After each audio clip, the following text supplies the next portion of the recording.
पश्चिमी मीडिया के मुताबिक ब्रिटेन की सेना के एक पूर्व अधिकारी ने दावा किया कि वैगनर ग्रुप के मुखिया अब बेलारूस से यूक्रेन पर हमले कर सकते हैं, क्योंकि पुतिन से बगावत कर चुके वैगनर ग्रुप के चीफ येवगेनी प्रिगोजिन के बेलारूस पहुंचने की खबरें हैं।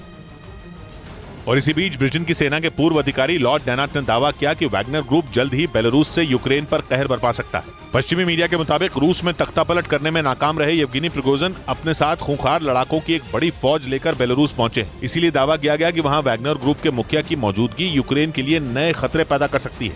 इस बीच ब्रिटेन के मीडिया का दावा है कि वैगनर ग्रुप की बगावत के बाद पुतिन यूरोपियन यूनियन के निशाने पर आ गए।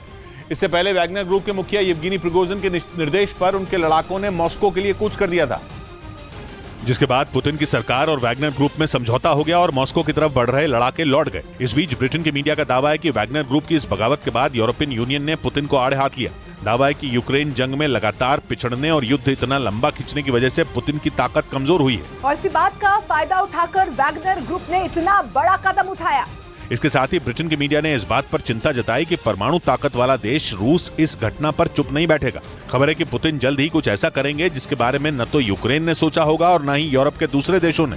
वहीं रूस के मीडिया ने दावा किया कि सैन्य बगावत की कोशिश के बाद येवगेनी प्रिगोजिन के खिलाफ राष्ट्रपति पुतिन बेहद सख्त हो गए। प्रिगोजिन के खिलाफ रूस कानूनी जांच कर रहा है और आरोप साबित होने पर उन्हें 20 साल तक की सजा हो सकती है। मतलब यह कि पुतिन अपने सबसे करीबी येवगेनी प्रिगोजिन को जंग के दौरान पीठ में छुरा घोंपने की कड़ी सजा दे सकते हैं। रूस के मीडिया के मुताबिक येवगेनी प्रिगोजिन के खिलाफ वहां की खुफिया एजेंसी FSB ने केस दर्ज किए, जिसकी जांच जारी है। हालांकि एक रोज पहले बेलारूस की मदद से वैगनर ग्रुप और रूस की सरकार के बीच समझौता हुआ, जिसमें यह तय हुआ कि सैन्य विद्रोह को लेकर रूस वैगनर ग्रुप के किसी भी सैनिक पर कानूनी कार्रवाई नहीं करेगा। लेकिन रूस के मीडिया ने दावा किया कि खुफिया एजेंसी FSB येवगेनी प्रिगोजिन पर लगे केस की जांच जारी रखेगी और दोषी पाए जाने पर 12 से 20 साल की कठोर सजा भी देगी। इस बीच यूक्रेन के राष्ट्रपति जेलेंस्की ने रूस में घुसे वैगनर ग्रुप के लड़ाकों को पुतिन की गलती बताया। उन्होंने आरोप लगाया कि पुतिन ने वैगनर ग्रुप के लड़ाकों को किराए पर लेकर यूक्रेन को तबाह करने की कोशिश की, लेकिन उनकी ये कोशिश उन्हीं पर भारी पड़ गई और वैगनर ग्रुप ने पुतिन के खिलाफ ही बगावत का बिगुल फूंक दिया। जेलेंस्की ने आरोप लगाया कि वैगनर ग्रुप की धमकी से पुतिन को जान जाने का डर तक सताने लगा, जिसके बाद वो अपने बंकर में छिप गए।